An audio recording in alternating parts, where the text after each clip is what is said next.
인생이란 참 재밌는 것 같습니다.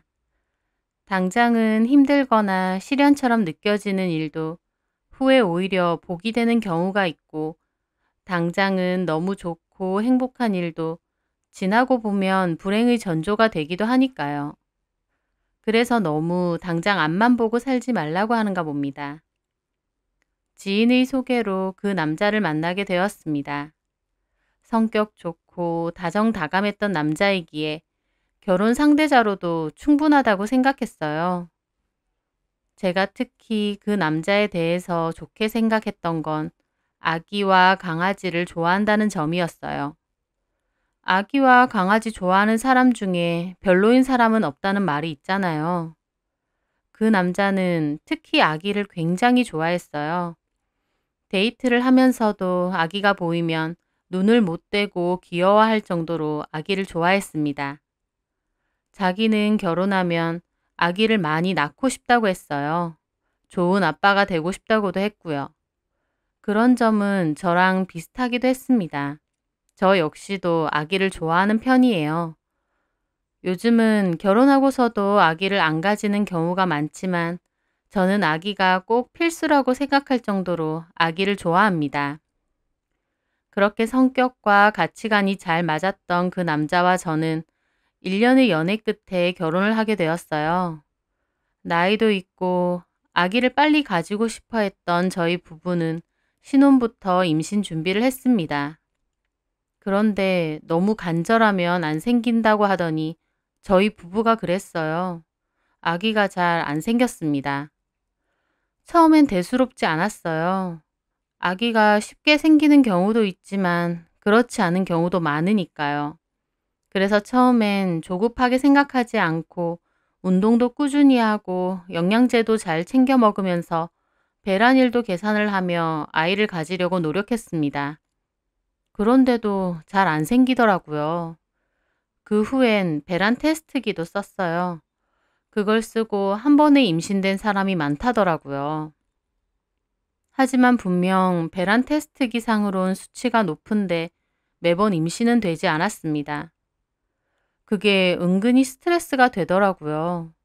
이번 달은 임신이 됐을까 기대하다가도 생리라도 나와버리면 그 실망감과 허탈함이 말할 수 없이 컸어요.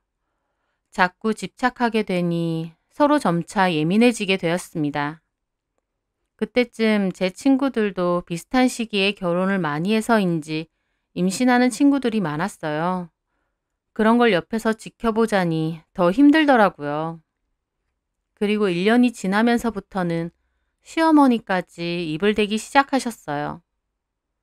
이번에도 소식 없니? 네. 어휴, 참 걱정이다. 다른 집 며느리들은 둘이고 셋이고 척척 낳던데 우린 어찌 하나도 힘들까? 어머님이 그렇게 저를 닥달하시면 저는 꼭 죄인이 된 기분이 들었습니다. 그러지 말고 병원을 한번 가보는 게 어때? 안 그래도 저도 생각하고 있긴 해요. 어디 아는 데는 있고? 저희 언니 친구가 산부인과 닥터거든요. 그 산부인과에 난임센터도 같이 있다고 하더라고요. 아무래도 아는 사람이 있으니까 거기를 가볼까 해요. 그래, 거기라도 가봐. 시험관 하라고 하면 해. 돈 드는 거 우리 쪽에서도 해줄 수 있으니까. 애기만 좀 가져, 제발. 네. 어머님은 무슨 빚 받으러 온 빚쟁이처럼 저를 닥달하셨어요. 저는 그런 게 점차 스트레스로 쌓이더라고요.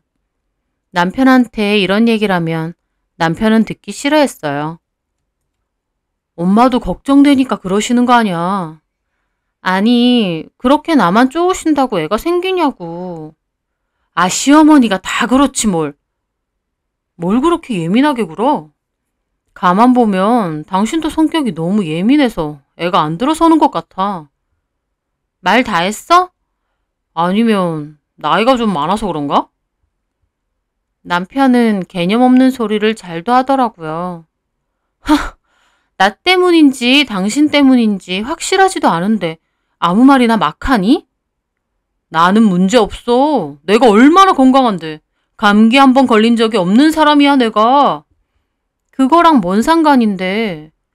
엄밀히 말하면 당신 나이는 노산 맞잖아. 나는 남자니까 아직 한창이고.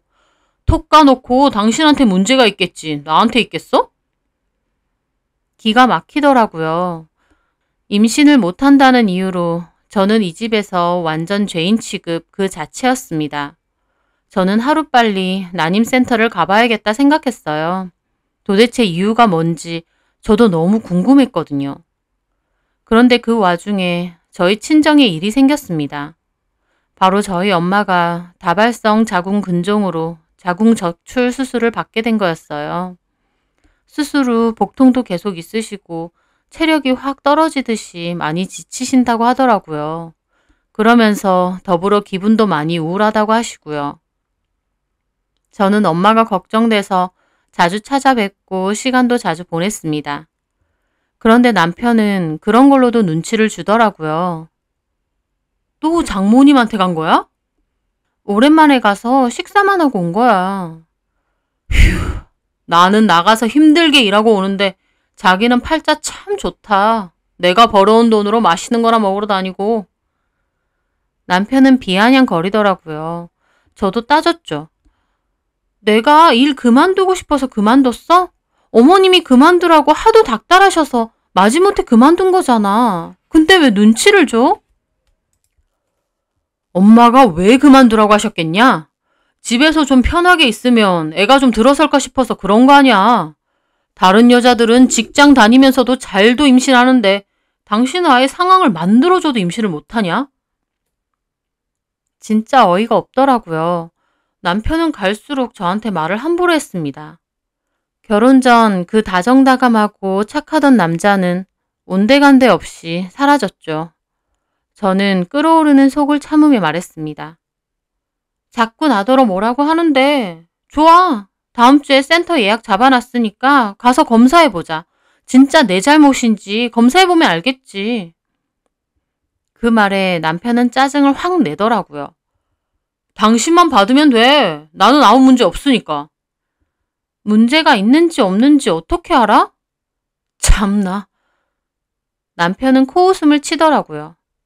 됐다. 당신만 받으러 가. 남편은 무슨 자신감인지 자기한테는 문제가 없다고 큰 소리 탕탕 치더라고요. 그렇게 저는 예약한 날짜에 맞춰 혼자 검사를 받았습니다. 검사 결과 저는 정상이라고 했어요. 자궁 나이도 맞게 나오고 아무런 문제가 없다고요. 그러면서 남편분 정자검사를 해보자고 하더라고요. 저한테 문제가 없으니 원인은 남편일 가능성이 높다고요. 저는 알겠다고 했고 남편에게 나는 문제 없다고 당신 정자검사를 하라고 전화를 했습니다. 그런데 남편은 자기도 문제 없다고 자꾸 버티더라고요. 도대체 무슨 근거로 문제가 없다는 거야? 나도 어머님 닥달하는 거 듣기 싫어. 이번 주 목요일로 검사 잡을 테니까 와서 검사 받고 가. 아, 진짜 귀찮게 하네. 예약할 거야. 그렇게 검사 예약을 잡았고 투덜거리던 남편은 잠깐 짬을 내서 검사를 받게 되었습니다. 결과 나오면 유선상으로 받아도 되고 와서 결과지를 직접 보고 설명을 들어도 된다고 하시더라고요. 저는 알겠다고 하고 남편에게 말을 하려는데 남편이 갑자기 급한 출장이 잡혔다는 거예요. 사실 남편은 출장을 가는 일이 많은 직종이었거든요. 그래서 그냥 그런가 보다 했어요. 가끔 이렇게 급하게 갈 때도 있었고요. 그리고 남편은 다음날 바로 출장을 갔습니다. 그런데 바로 그날 저녁 저는 친구에게서 아주 이상한 전화를 한 통 받았어요. 그 친구는 얼마 전 아기를 낳은 친구인데 지금 조리원에 있거든요. 그런데 자기가 조리원 복도에서 제 남편을 봤다는 겁니다. 내 남편? 조리원에서 내 남편을 어떻게 봐? 그러니까 나도 이상하다는 거야. 복도를 지나가는데 네 남편이 오는 거야. 내가 네 남편 얼굴을 몰라? 가만 보니까 호실 하나로 들어가려고 하더라고. 그래서 내가 급하게 가서 물어봤지. 혹시 지민이 남편분 아니시냐고. 그랬더니 가까이서 보니까 네 남편 맞아. 근데 아니라고 막 그러더라. 사람 잘못 봤다면서. 진짜 잘못 본 거 아니야? 무슨 소리. 내가 아는 척하니까 깜짝 놀라면서 잡아 떼더라니까. 내가 네 남편이랑 친한 건 아니어도 얼굴 정도는 알잖아. 분명히 네 남편 맞아.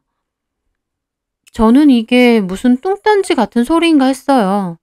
조리원에 갑자기 왜 제 남편이 있다는 건가요?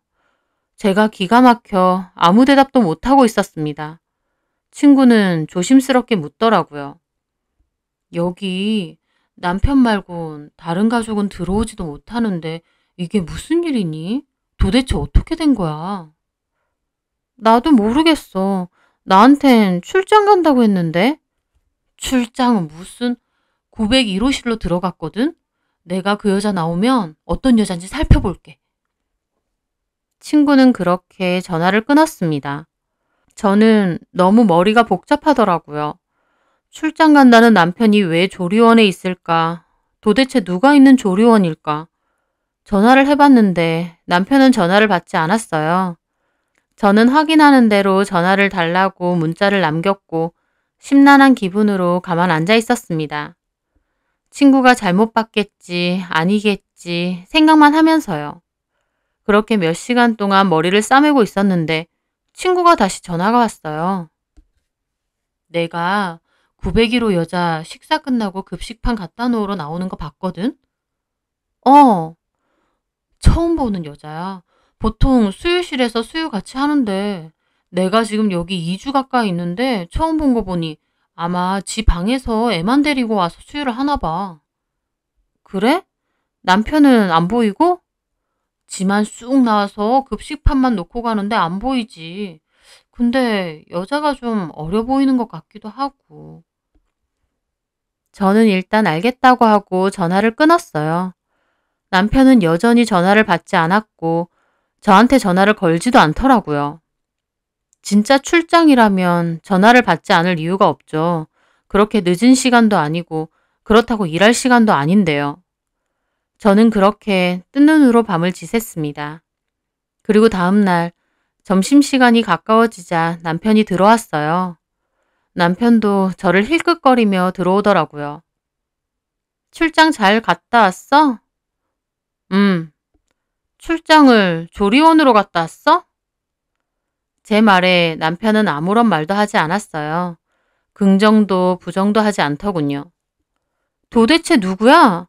누가 거기에서 산후조리를 하고 있는 거길래 나한테 거짓말까지 하고 거길 간 거야? 남편은 아무 말도 하지 않고 옷만 벗더라고요. 저는 속이 부글대서 미쳐버릴 것 같았습니다. 그래서 남편이 입으려는 옷을 집어 던졌어요. 누구냐니까! 남편은 한숨을 쉬더니 말하더라고요. 네 친구한테서 전화 왔지? 그래, 다 들킨 마당에 뭘 더 속이냐?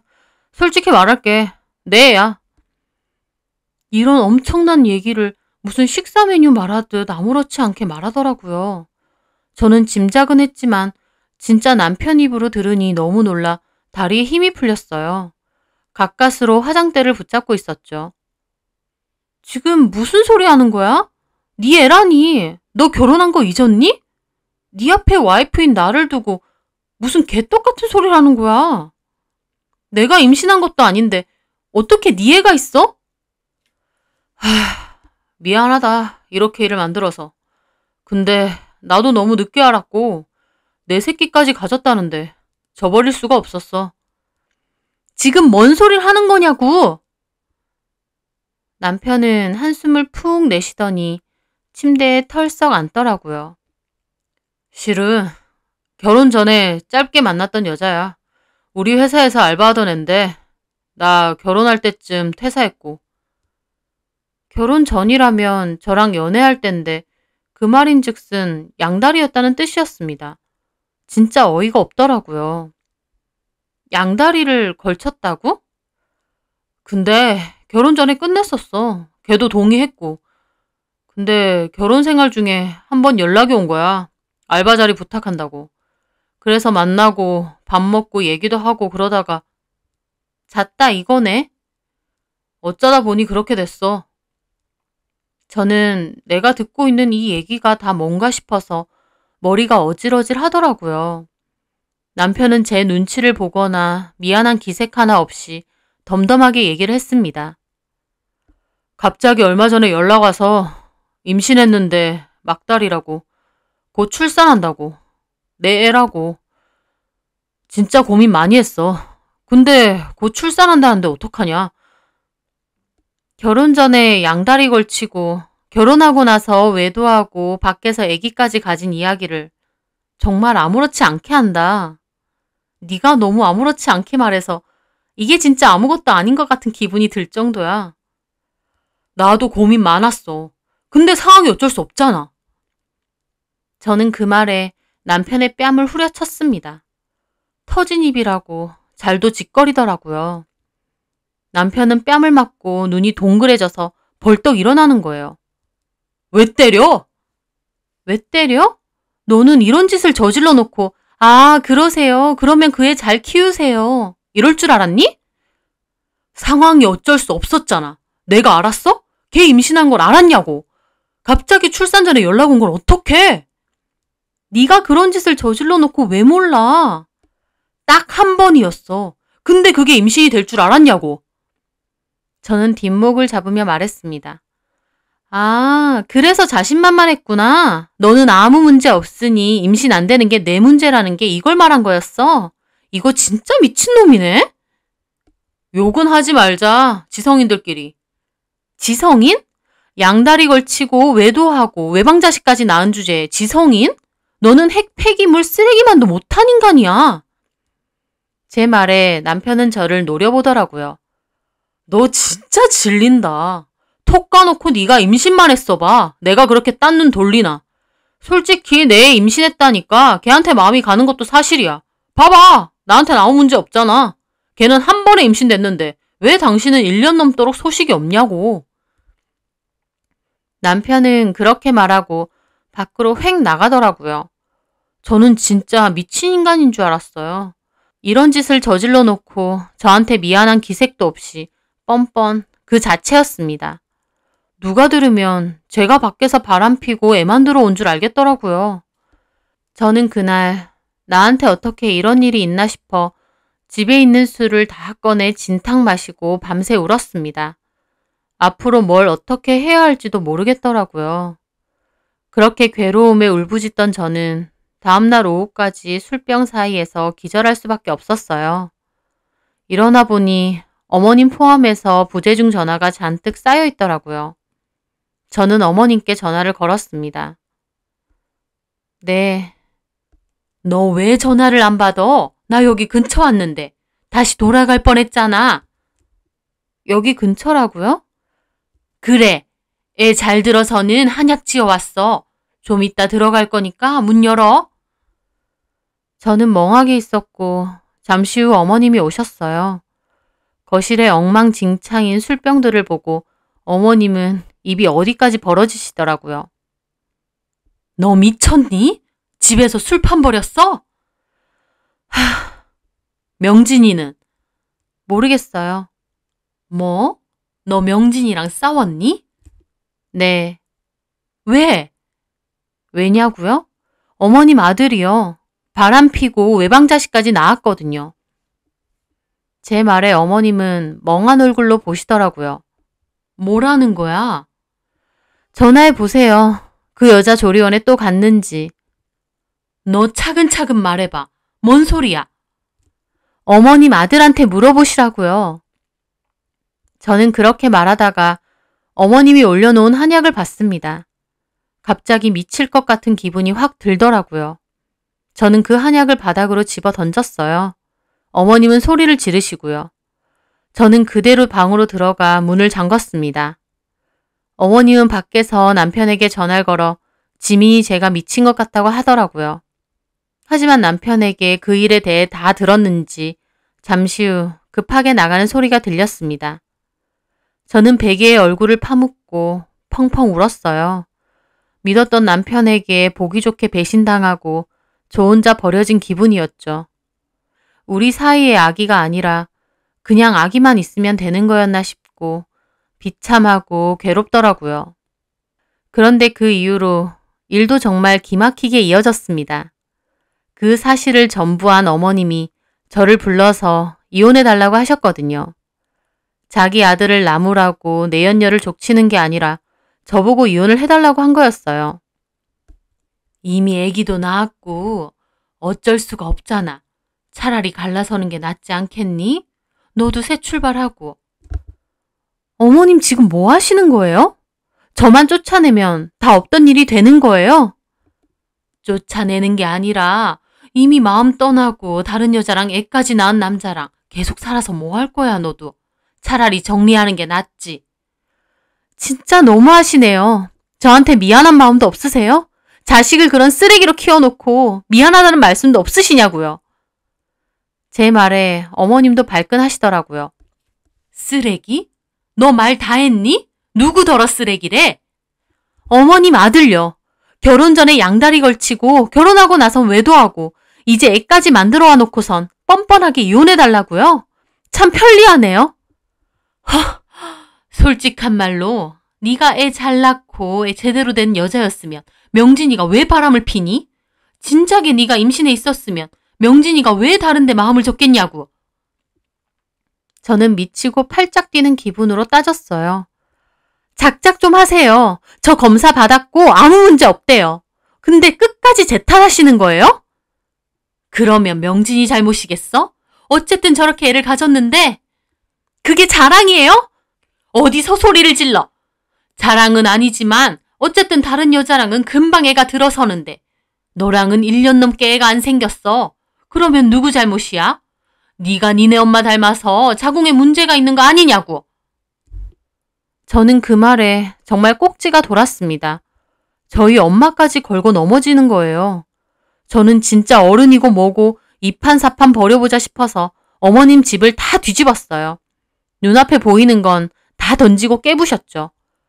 어머님은 입이 벌어져서 저를 말리지도 못하시더라고요.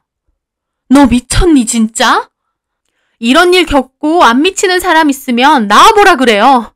어머님 인생 그따위로 살지 마세요. 자식 새끼를 제대로 쓰레기로 키우시네요. 그리고 이혼? 웃기지 마세요. 누구 마음대로 이혼이에요? 저 절대 이혼 못해줘요. 유책 배우자는 이혼 청구 못하는 거 알죠? 어디 밖에 낳은 그 애 호적도 못 올리고 끝까지 외방자식으로 키워보세요. 내가 소문도 다 낼 거니까. 저는 그렇게 말하고 자리를 떠났습니다. 그 길로 친정으로 가서 엄마에게 말씀드리고 펑펑 울었어요. 엄마는 제 얘기를 듣고 같이 우시더라고요. 어떻게 그런 나쁜 것들이 다 있냐고요. 그렇게 저는 그 후 한동안은 엄마 집에서 지냈습니다. 일체 어떤 전화도 안 받으려고 했는데 그렇게 안 해도 어차피 남편한테선 전화 한 통 안 오더라고요. 어쩜 끝까지 저한테 미안한 것도 없는 모양이었습니다. 진서방, 아니 그놈한테 연락 없지? 지 새끼 본다고 좋아 죽으려고 할 텐데 내가 신경이나 쓰이겠어? 그 집 식구들 기다리던 아기 태어났다고 아주 신이 났을 거다. 내가 어쩌든 말든 관심도 없을 거야. 누가 이혼해 주나 봐. 아주 다 같이 지옥길로 갈 거야. 하지만 제 말에 엄마는 제 손을 잡고 말하시더라고요. 지민아, 엄마가 며칠 동안 생각했는데 그냥 이혼해줘. 저는 그 말에 엄마 손을 뿌리쳤습니다. 무슨 소리야? 누구 좋으라고? 내가 왜? 네 맘 이해해. 근데 네가 이혼 안 해주고 있으면 제일 괴로운 건 너야. 내가 왜 괴로워? 그냥 남남처럼 사는 거지. 그게 그렇게 되니? 말은 그렇게 해도 사람 마음이라는 게 절대 그렇게 안 돼. 그것들 보란 듯이 네 앞에서 아기 얘기하고 대놓고 만나러 다니고 할 건데 그걸 보는 네 속이 얼마나 괴롭고 힘들겠어. 엄마는 그 꼴 못 본다. 차라리 그냥 이혼해. 그리고 다 잊어버려. 미친 개한테 물렸다 생각하고 그 집 것들 알아서 살라고 하고 너는 이만 빠져줘. 엄마의 말에 저는 또 복받쳐서 울었습니다. 그럼 내가 너무 억울하잖아. 엄마는 저를 꼭 안아주시더라고요. 억울할 거 없어. 그런 미친 것들이랑 계속 스트레스 받아가며 사는 것보다 아니다 싶을 때 그만두는 게 현명한 거야. 당장은 억울할지 몰라도 시간이 지나고 나면 일찌감치 발 뺀 게 다행이라고 생각할 거야. 저는 엄마의 말씀을 듣고 깊은 생각에 빠졌습니다. 저는 너무 억울하고 그것들이 괘씸해 절대 이혼 안 해주려고 했어요. 그런데 엄마의 말씀을 듣고 꼬박 하루를 고민했습니다. 엄마 말대로 당장은 내가 억울해서 이혼을 안 해준다지만 결국 가장 힘들고 괴로운 건 저겠더라고요. 저는 결국 이혼해주기로 결정을 내렸습니다. 하지만 순순하게 하기 싫으니 걸 수 있는 소송은 다 걸고 받아낼 수 있는 돈은 다 받아낸 후에 이혼할 거라고 결심했습니다. 그런데 그날 그 전화를 받게 된 거였어요. 산부인과 의사인 언니 친구한테서 전화가 왔더라고요. 지민아, 어머 언니, 어쩐 일이세요? 너 무슨 일 있어? 센터에서 몇 번이나 전화했는데 왜 안 받아? 아, 센터에서요? 사실 난임센터에서 그 사이에 몇 번 전화가 왔어요. 결과 들으라고 전화가 온 듯한데 그 사이에 그 사단이 났으니 결과가 중요하지도 않고 궁금하지도 않았죠. 그래서 전화도 안 받고 피했는데 언니가 직접 전화를 한 거였습니다.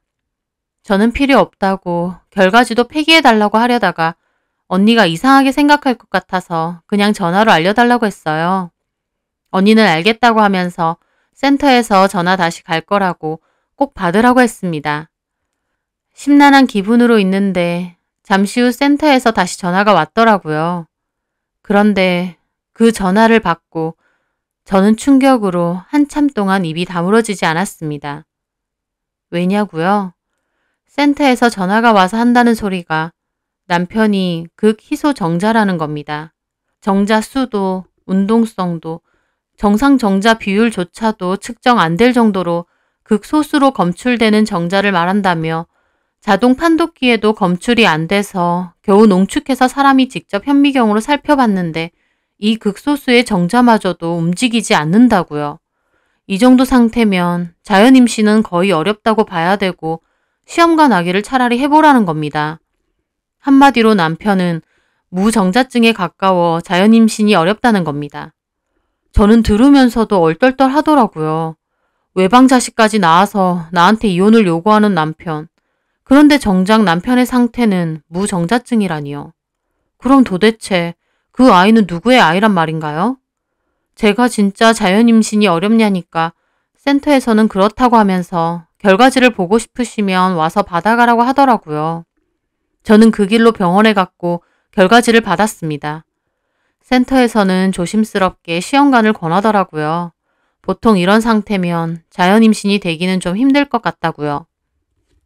그 결과지를 들고 집으로 오는데 얼마나 웃음이 났는지 몰라요. 무슨 이런 일이 다 있나 싶으면서도 너무 꼬시더라고요. 누구인지도 모르고 애지중지하며 키운다 생각하면 이보다 더한 복수가 어딨나요? 처음엔 그냥 확 말하지 말까 하다가 생각을 바꿨습니다. 어차피 쪽낼 거 다 터트리고 쪽내야겠다 싶었거든요. 저는 남편에게 할 말 있으니 시댁에서 보자고 했어요. 이혼을 통보하려고요. 그런데 막상 시댁에 가보니 기가 막힌 건 그 여자가 조리원에서 퇴소한 후 어머님 댁에 있는 거였어요. 애는 방에서 재우고 있다면서 나오는데 그 여자가 진짜 며느리인 줄 알았습니다. 생긴 걸 보니 저보다는 어려 보이는데 뻔뻔하기 그지없더라고요. 저를 보고도 미안한 기색도 하나 없고요. 이 집 구석에 참 잘 어울리는 여자다 생각했어요. 남편은 저를 시큰둥하게 보며 말하더군요. 무슨 일로 보자는 건데? 당신한테 선물 주려고. 어머님한테도요. 선물? 이혼해. 이혼해 줄게. 대신 나도 순순히는 못 나가. 상간소송도 걸 거고 위자료 청구 소송도 걸 거야. 하지만 소송이고 뭐고 제가 일단 이혼을 해준다고 하니 남편과 어머님 그리고 아버님까지도 기쁜 눈치였습니다. 그 여자도 좋아하더라고요. 잘 생각했네. 어차피 끝난 사이 질질 끌어봐야 뭐 하겠어. 맞아요. 저는 여기서 이제 빠지려고요. 아기 키우면서 잘 살아보세요. 근데 저도 아기 한 번만 보여주실래요? 제 말에 어머님이 경계를 하며 절대 안 된다고 하시더라고요. 왜요? 제가 해코지라도 할까 봐요. 솔직한 말로 그럴 수도 있잖아. 알겠어요, 그럼. 어머님 친손주라고 완전 애지중지 하시네요. 하긴 아기 엄청 원하셨으니 이해해요. 근데 아들이에요, 딸이에요? 제 물음에 그 여자가 저를 경계하며 말하더라고요. 아들요. 어머님 더 좋으시겠네요. 그렇게 아들 원하셨는데. 대도 이을 수 있겠어요. 어머님과 아버님, 그리고 남편은 제가 뭔 꿍꿍인가 싶어 저를 탐탁치 않게 쳐다보더라고요. 저는 웃으며 말했습니다. 아, 그리고 가기 전에 당신한테 줄 게 또 있어. 뭔데? 저는 가방에서 결과지를 꺼냈습니다. 당신 결과지야. 그때 정자검사했던. 참나. 이걸 왜 주는데? 그냥 버리지. 왜 버려? 당신도 알아야지. 당신 상태에 대해서. 내 상태가 뭔데? 저는 활짝 웃으며 말했습니다. 무정자증. 제 말에 집은 무슨 얼음물을 끼얹은 듯 조용하더라고요. 그러더니 어머님이 어이가 없다는 듯 웃는 거예요. 얘가 순순히 이혼해준다 할 때 알아봤다. 어디서 말도 안 되는 소리에서 분탕질을 일으키려고 이래? 끝난 마당에 분탕질을 뭐하러 해요? 여기 센터 전화번호도 제가 적어놨어요. 직접 전화해보세요. 아니면 가서 직접 설명 들으시던가. 제 말에 남편이 벌떡 일어나더라고요. 당신 지금 뭔 소리 하는 거야? 내가 무정자증이라고? 응, 극희소정자라는 거래. 당신 정자는 측정이 안 될 정도로 극소수인데 그마저도 아예 안 움직인대. 운동성이 없다는 거지. 제 말에 어머님이 다급하게 물으시더라고요. 그게 뭔 소리야 도대체? 뭔 소리라뇨. 어머님, 한마디로 말하자면 당신 아들은 자연 임신으로 임신하기 힘들다 이 말이에요. 시험관으로도 임신이 될까 말까 한 수준이라는데 어떻게 한 방에 자연 임신이 됐을까? 이쯤에서 궁금하지 않으세요? 갑자기 임신했다면서 연락했다는데 저 애가 누구인지. 제 말에 그 여자가 벌떡 일어나더라고요. 지금 뭔 소리 하는 거예요? 저는 그 여자를 보며 말했습니다. 야, 너 어디서 굴러먹었는지는 모르겠는데 사람 봐가면서 사기도 쳐야지. 어떻게 골라도 하필이면 무정자증인 남자를 고르냐? 참 재수도 없네. 사실 이쯤 말하면 너는 뭔 소린 줄 알겠지? 진짜 애 아빠가 누군지 너는 알 거 아냐? 그 말에 그 여자는 어버버하며 말도 못하더라고요. 시부모님과 남편은 패닉 상태고요. 어머님 아버님, 남편 데리고 가서 검사 다시 받던지 해보세요. 정 안 믿기시면. 아니면 저 애기랑 남편이랑 유전자 검사를 차라리 해보세요. 그게 더 빠르겠네? 저는 그렇게 말하며 신난 걸음으로 나왔습니다. 얼굴이 새파랗게 질려서 얼어붙어 있는 시댁 식구들과 그 여자를 보니 얼마나 통쾌한지요. 저는 속 시원하게 그 집에서 빠져나왔습니다. 나더러 문제 있느니 어쩌느니 본인은 한 방에 임신됐다고 뻐기더니 멍청하게 사기꾼 같은 여자의 말만 믿고 다 당한 거잖아요. 아주 자업자득이고 꽃이다 싶었습니다. 그렇게 몇 주 후 술을 잔뜩 먹은 남편에게서 전화가 왔어요. 내가 그렇게 얘기하고 집안이 난리가 났었는데 그 여자애는 끝까지 남편애라고 우겼대요. 결국 센터 가서 설명 직접 듣고 아기랑 유전자 검사까지 했는데 제 말처럼 진짜 남편 친자 아니라고 했다더군요. 미친 여자한테 당했다면서 너무 마음이 괴로워 죽고 싶다면서 후회된다 어쩐다 하는데 저는 됐고 위자료 소송 걸 거니까 그거나 똑바로 갚으라고 하고 끊었습니다. 쫓아낼 땐 언제고 이제 와서 질척거리나요? 그렇게 저는 이혼 소송을 진행했고 위자료 소송에서도 승소를 하며 이혼을 마무리했습니다. 이혼 후 지금은 조그만 회사에 취업해 일을 하면서 그렇게 지내고 있습니다. 정작 문제는 남편한테 있는데 나만 죽어라고 들들 볶던 지긋지긋한 남편과 시댁. 그렇게 미친 인간들은 아예 후손이 없는 게 낫습니다. 애가 생긴다 해도 뭘 보고 배우겠나요? 저는 엄마 말대로 미친 개한테 물렸다 생각하고 다 잊으려 합니다. 때로는 내 잘못이 없어도 억울한 일, 미치고 팔짝 뛰는 일이 생기기 마련이잖아요. 그럴 때 자꾸 억울하다고 꾸역꾸역 잡고 있기보다 그냥 하루빨리 털어버리고 잊어버리는 게 훨씬 낫다라는 것을 몸소 배우고 있는 중입니다. 제 사연 들으시는 분들에게도 속 시원하고 즐거운 일만 가득하시길 바랍니다.